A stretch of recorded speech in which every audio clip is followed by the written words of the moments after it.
Hello students, this is Dr. Faizan Mirza. In this video, I'm discussing with you the October-November 2025 variant 42, which is the paper 4 variant 2.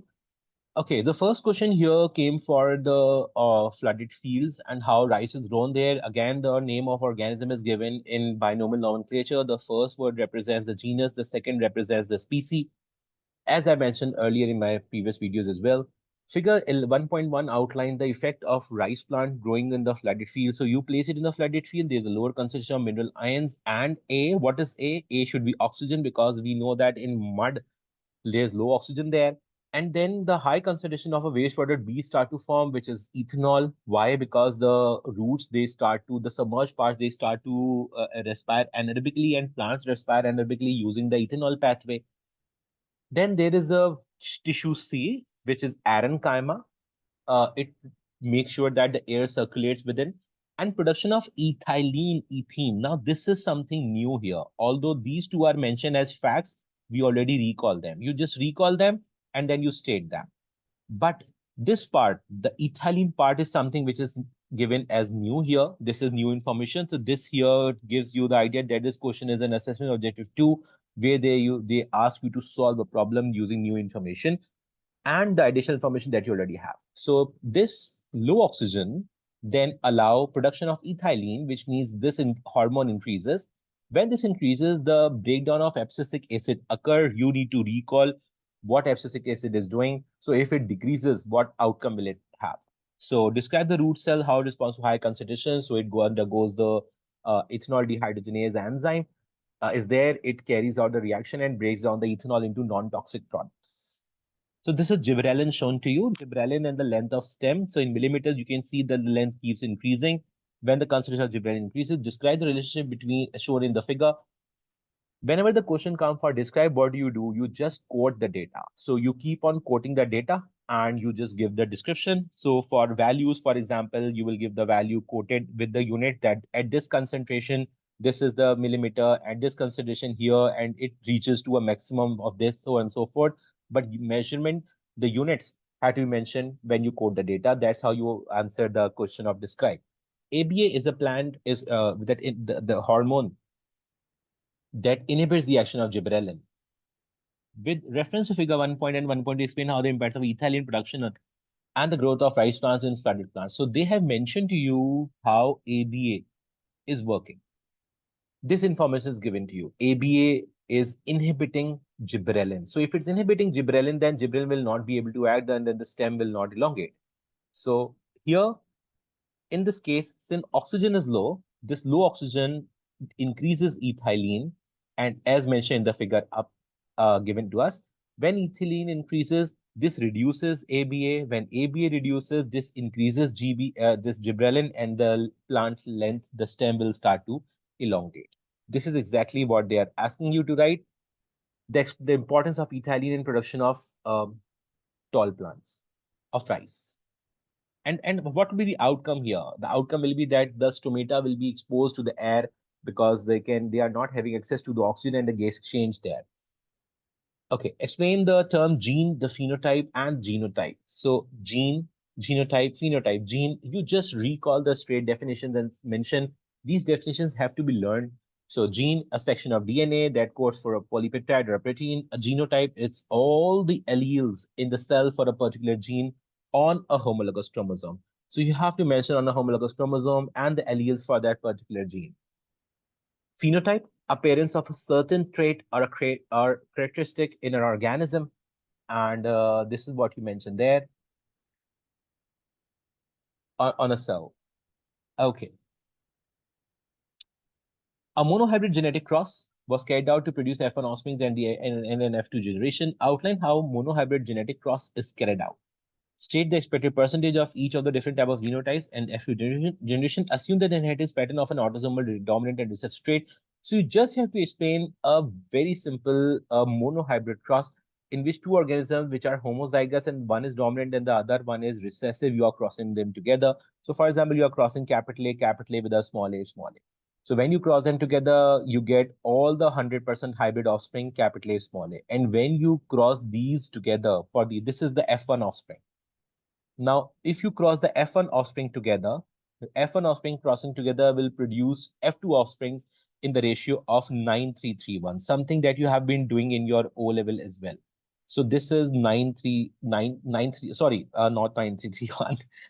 This is simply the 1:2:1, which means 25% dominant and 50% heterozygous and 25% recessive. So this is what you will just mention because they have given to you a monohybrid cross. So this is how the monohybrid cross is carried out. You mention how this goes about and how the generations end up producing. Let's move on. Question 3 deals with lac operon, and they have given you a different kind of a diagram here, which you have to understand to address this. So when glucose is not available, in the presence of lactose, the extracellular environment leads to expression of genes in lac operon. This leads to increase in uptake of metabolism of lactose.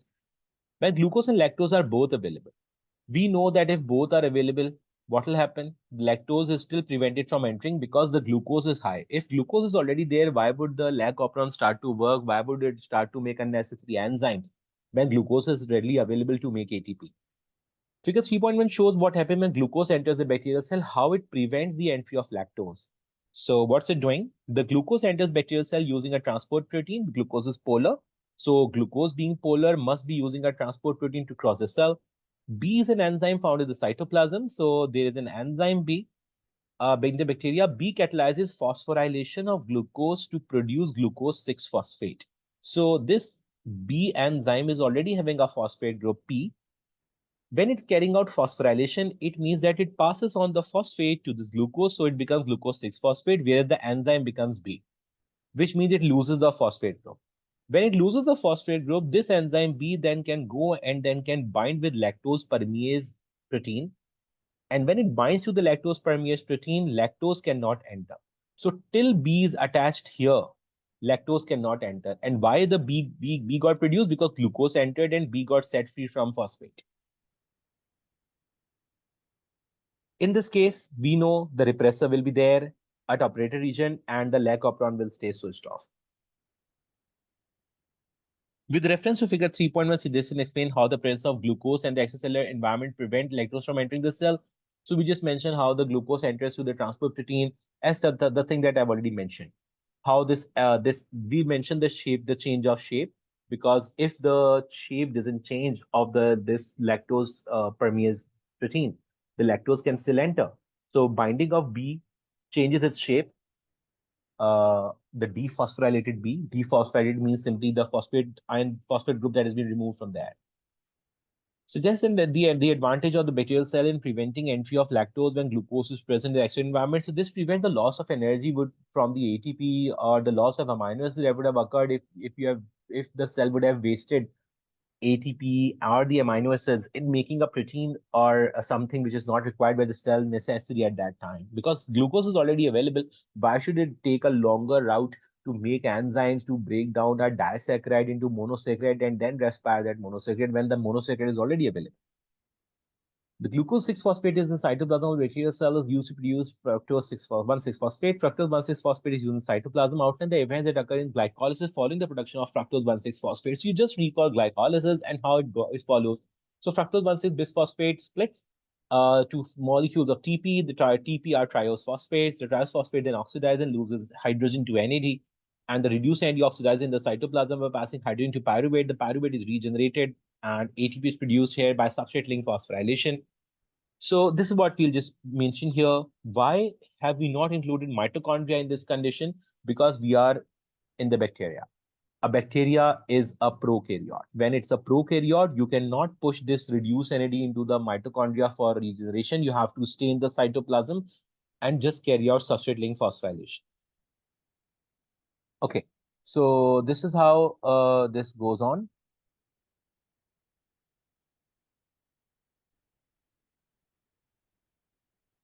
Okay, so part B says the E. coli is present in gut of intestine in young mammals. The diet of young mammals contain lactose present in milk they consume.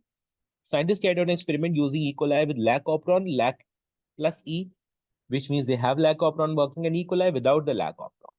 The experiment was carried out to determine the presence of the lac operon gives selective advantage or not. Equal number of both lac E and lac E plus, lac plus and lac minus were given to 8 mice to allow bacteria to colonize in the gut. On day 0, 50% of E. coli in the gut of each mouse were E plus, which means the lack of prawn was more. 4 mice were fed on standard diet, including lactose. 4 mice were fed on standard diet without lactose. The percentage of E plus, which means lac plus, that were in the gut of each mouse were measured, determined every day for 6 days. What can you see? As the time days just moved on, we can see that initially lac plus percentage of lac plus of E. coli with lac plus, which means expressing lac operon, was 50%. And then as no lactose was present in the diet, the lac operon did switch on, but then it stayed there in no lactose. It stays around like above 50%, but then it goes down and it stays above 50% though, but doesn't increase a lot. So and how and it start to decrease on day third. We can see the trend. I just annotated when I'm doing this. Then for the other one, where lactose was there in the diet. So here this increased, and from day 3 onward, the decrease was slight, a bit lesser. We can quote the values if they're asking for describe, and the lat plus can be mentioned here. With reference, describe the trend. So you'll just quote the data for both diets and just express it there. Then comes part 2. The scientists concluded that lac plus, which means having lac opron, is having a selective advantage when colonizing the gut, but only in the presence of lactose. Lactose we know is a inducer, suggests by the presence of lactose cause lac plus E. coli to have a selective advantage. So why this will have a selective advantage? So lac plus E. coli can metabolize lactose, and since lac E cannot metabolize lactose, so when glucose is not available anymore, how will the lac E survive? So when it cannot survive because the oxygen is the lactose is not available, it cannot be used. So lac E minus will be selected against, and lac E plus will be selected for. And in this case, lactose is acting as the major selection pressure, and lac E plus is having the selective advantage in this condition. Now, the question 4 here is about evolution of antibiotic resistant bacteria that has occurred over various years and is a result of natural selection. Name 2 ways in which the bacteria can become resistant to antibiotic. So when antibiotic resistance is being asked, we know that the new allele begins because of mutation, and then conjugation, which is horizontal gene transfer. It allows it to get passed on between the bacteria which is having the gene to the bacteria which is lacking the gene. So that's how we just address it. WHO regulatory analysis of bacterial DNA sequences suggests one way in which this contributes to solving the problem of antibiotic resistance in bacteria. So the regular analysis of bacterial DNA sequence allow underlying mechanisms of the drug resistance to be identified and kept track of. So new antibiotics can be made accordingly. So this is how DNA sequencing helps. Some infectious diseases are treated with antibiotic streptomycin. If the person does not finish the prescribed course, we know that bacteria are likely to become more resistant. Explained why streptomycin resistant strain of bacteria is more likely to develop a result of natural selection. When a person has not complete, when the person does not complete the prescribed course. So we know that use of antibiotic is a selection pressure. It kills the sensitive strains, and the person who's using antibiotic will have the resistant strain surviving when the course is left incomplete. The resistant strain pass on the alleles to other strains, increasing the population by vertical transmission, clones, and conjugation by horizontal transmission. This outcome is an example of directional selection.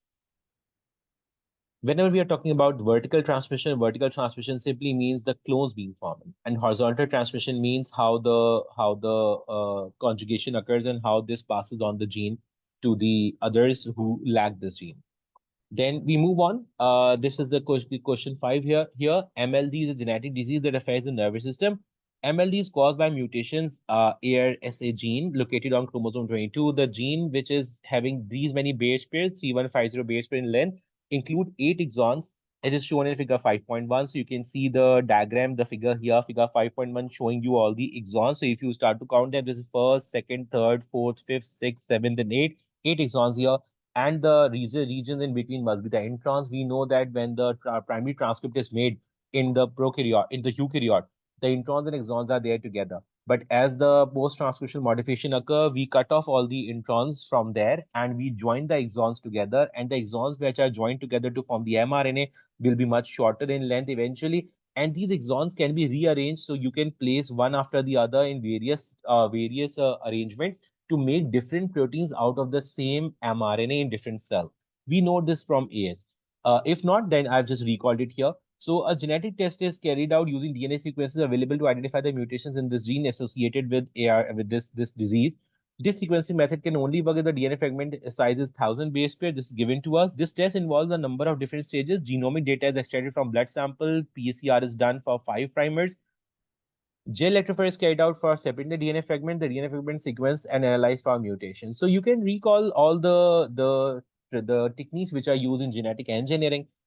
Figure table 5.1 shows the length of DNA fragments and the exons they present here. So the fragment number is given and the length and the exon fragment, the exons in the DNA fragment, which one is there. So the fragment number, if you see the base pairs, so this one is the largest or the longest of the base pair. So if you are using gel electrophoresis, this should travel the least distance. And this particular DNA fragment is the smallest. It should travel the like it's the smallest one. So it will travel longer distance. So if we start to just compare this here, so this is a smaller fragment. So if it's a smaller fragment, the smaller fragments, it travels longer.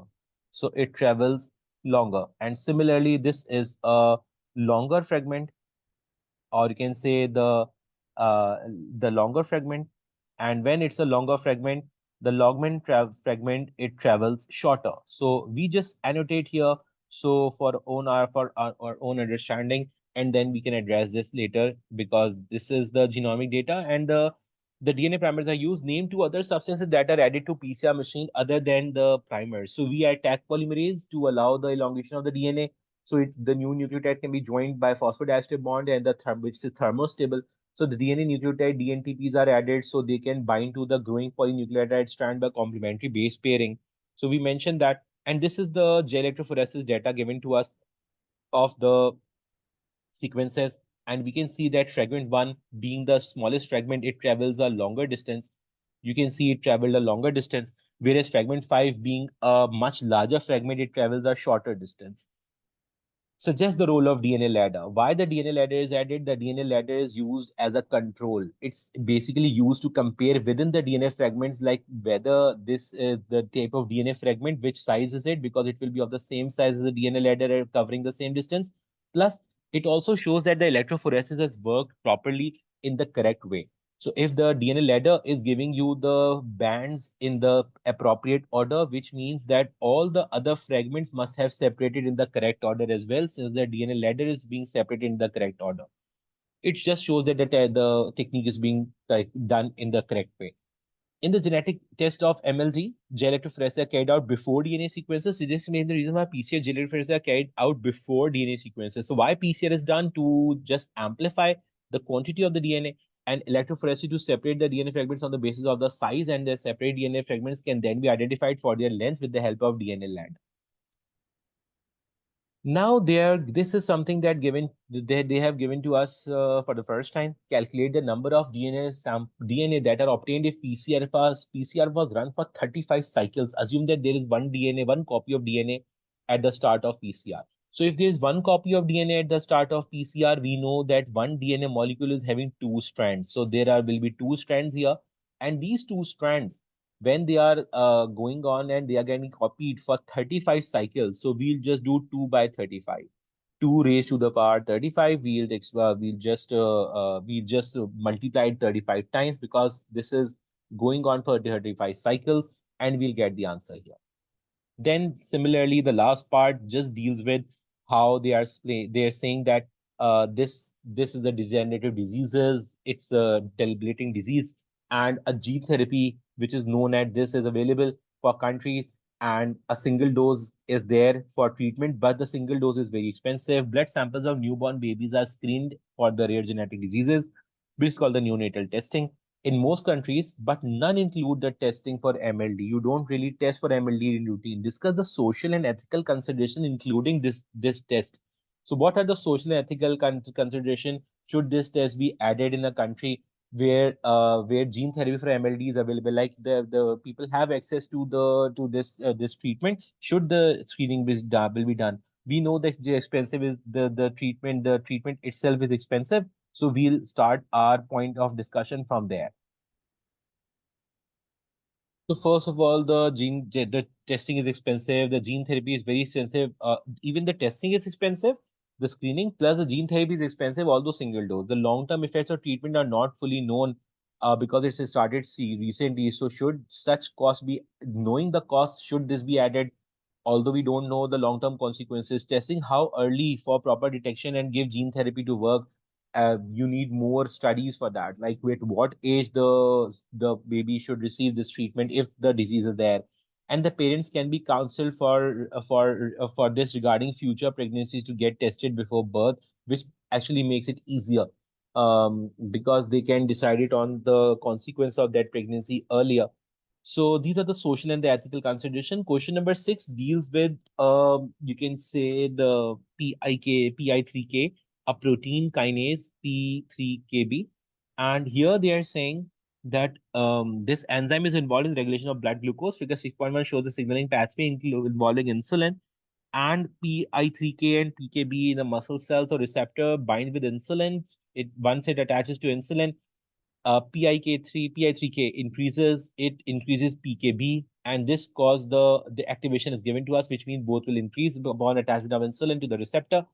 This vesicle having the GLUT4 channel will then start to get transported to the cell surface membrane. The GLUT4 channel gets incorporated onto the membrane, and glucose start to enter into the cell after the glucose increases. So in type 2 diabetes, mellitus is a common disease in some people with they have low concentration of PI3K. This is what they have given the question in their muscle cell, and they cannot maintain the blood glucose concentration with the normal limits. With reference to figure 6.1 suggests why low concentration of PI3K can lead to type 2 disease. So if this thing is less, this will be less as well.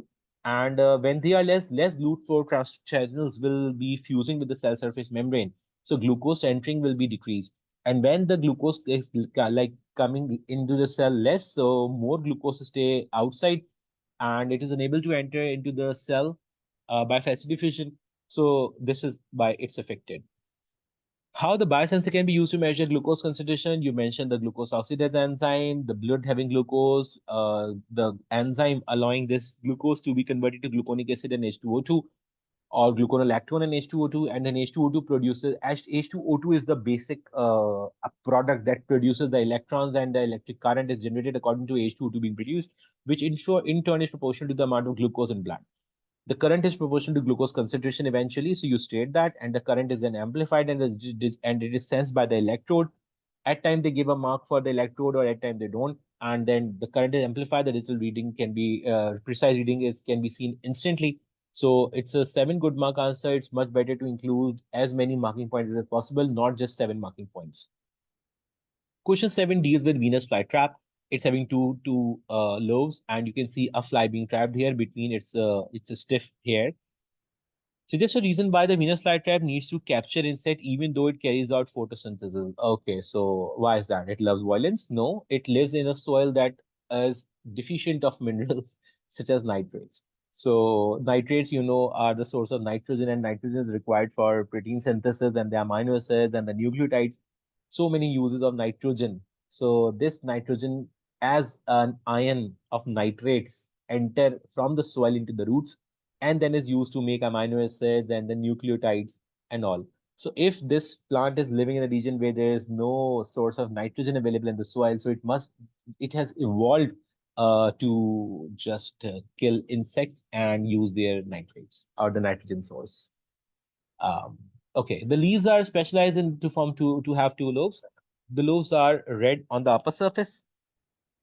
So just why they are red? Because they want to attract the insects so they can land, and once they land, they lure them in. Okay. In terms of dramatic, the lobes have sensory hair. Touching one sensory hair will not cause a response by the leaf. At least two sensory hair must be touched within 20 seconds for a cause of for this response to be generated. So that's the advantage. So why this 20-second timer is there for two hair to be displaced so that it can close? Why not it should close every time? Because this prevents the loss of energy. ATP is not wasted.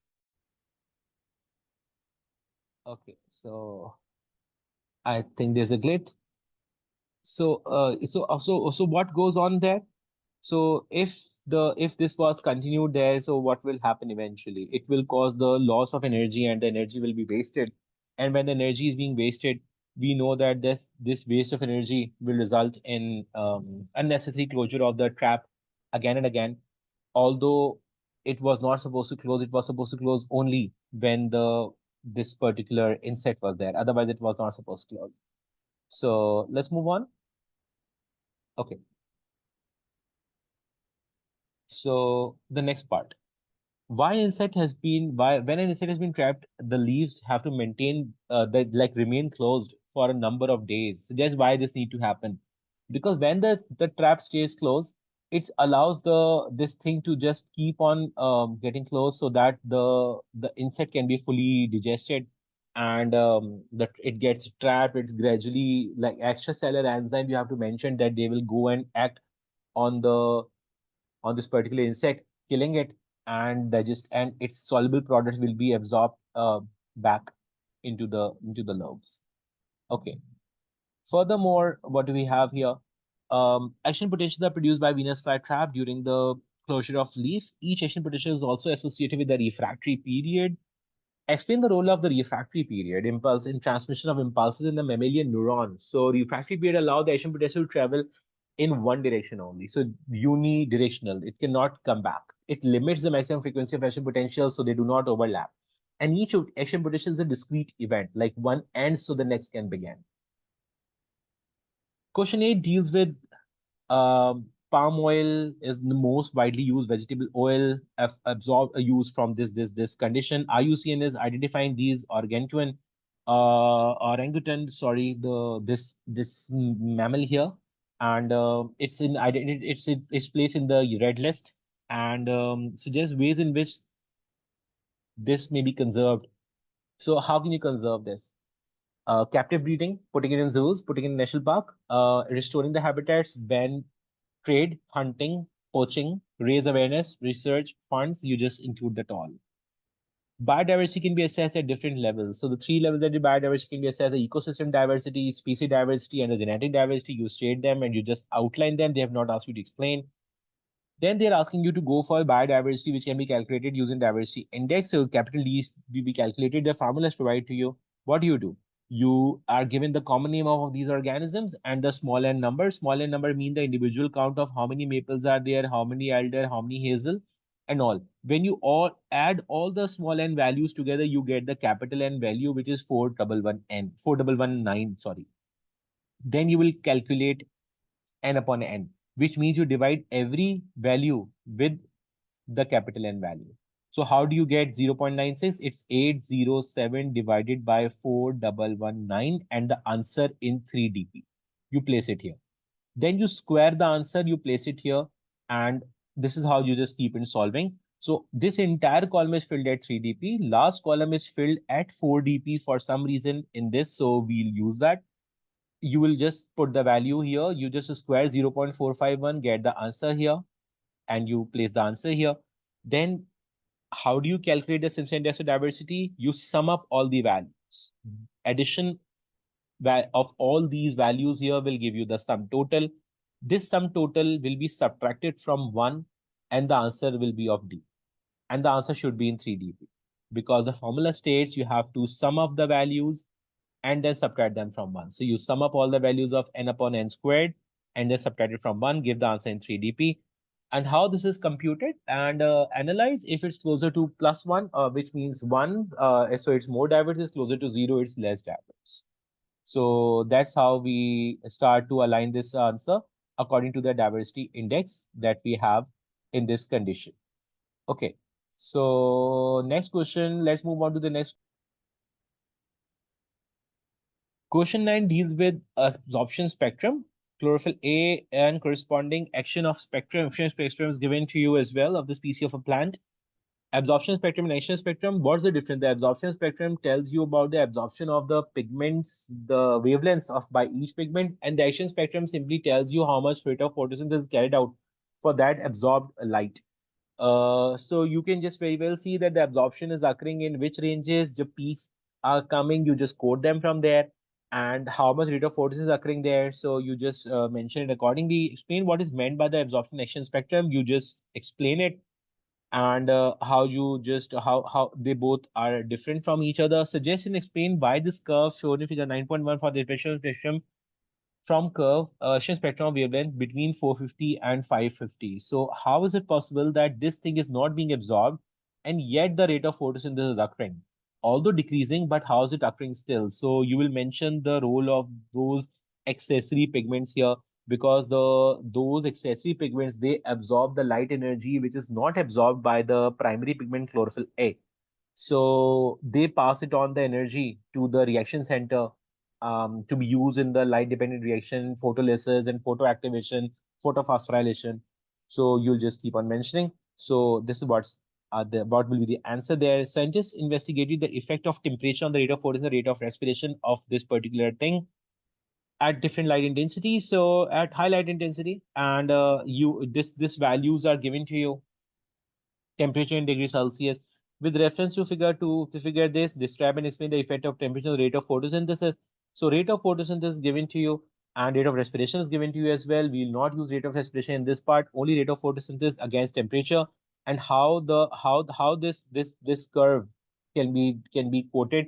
You just describe how, just quote the values with reference how there's a sharp increase, and then there's a lesser steep increase, slower increase, and then it's more steep, and then it start to decrease faster. So the decrease is faster and the increase was gradual before and after 30. Should you just describe that and you get the answer correct. Then in the next, they are asking you to the rate of photosynthesis investigation was obtained by measuring the rate of uptake of CO2 in the atmosphere. It did not account for CO2 produced by respiration, because if the plant is respiring, it's not just using the carbon dioxide from the atmosphere. It will be using carbon dioxide produced from the from the respiration as well, because it will be using it in photosynthesis.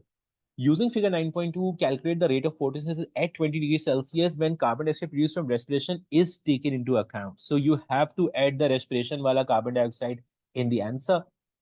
You will take the net rate, you will add the respiration wala carbon dioxide, and you will get the answer. It's a straightforward calculation, but how do you get these values? You will have to take these values from the graph. Net rate will come out to be 22.9 and respiration comes out to be 0.725. Place the appropriate units there and you get the gross rate. How is this done? So what will we do? So we will just go to the to this point here, and we will just try to see how these values start to just incorporate them. And in the answer, on the y-axis you have rate of photosynthesis given there, and on the x-axis you have the temperature. So you have to look for the point of at 20 degrees Celsius, because they are in this question, they are asking you at 20 degrees. So what we will do, we will go to the curve, and we will just go to this 20 degrees Celsius, and we'll take off the value of this and these from here. So if you read off 20 degree, we will use the axis on this side, because this is for respiration. And if you are using the photosynthesis, so you will use the other side of y-axis, because this is for photosynthesis, this is photosynthesis. Photosynthesis is to be read from photosynthesis, and respiration is to be read from respiration. You just read off these values. The reading of this point is pretty easy. It is 2.9. Reading of this point at 20 degrees Celsius for here, it comes out to be 0.75. You can just go and calculate that all these, this is 0.5 and this is 1.0. This particular square represents 0.05, 0.075. How so? Because if the squares are 0.15 to 1.0, so these are being represented by 1, 2, 3, 4, 5, 6, 7, 8, 9, and 10 units, 10 squares. So how many of these will be represented by one square?